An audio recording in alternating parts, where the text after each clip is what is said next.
baby ko. Tahan na please, bakit ka umiiyak? Please, tulog ka na.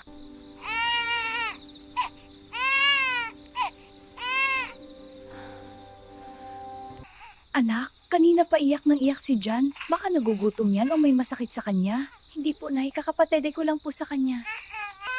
Bakit mo pala nilabas dito si Jan? Gabi na? Kanina po kasi Nay sa kwarto, panaiiyak din po siya para mapreskohan nilabas ko muna siya. San mo pala nilagay yung walis tingting na binigay ko sa'yo nung bagong panganak ka? Ah, yung walis tingting nasa likod ng bahay, Nay. Ginamit ko pang walis sa likod. Di ba sabi ko sa'yo, hatiin mo yun, ilagay mo sa likod ng pinto sa kwarto at tabi mo kay John kung matutulog siya. Ikaw talaga. Para saan po yung walis tingting, Nay? Pakontra yun sa mga nilang na hindi natin nakikita. Mga engkanto? Yung mga madwendi, mahilig sila sa bata. Madalas pinaglalaruan nila. Sana naman makatulong to, makatulog na ng maayos si Jan mamaya.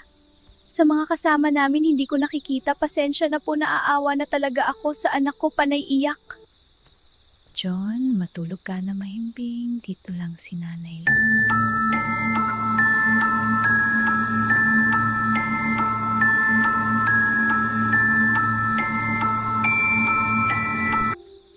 Ano anak, nakatulog na?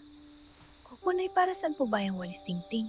Sabi ng lolo ko dati, takot ang mga hindi katulad natin sa walis tingting.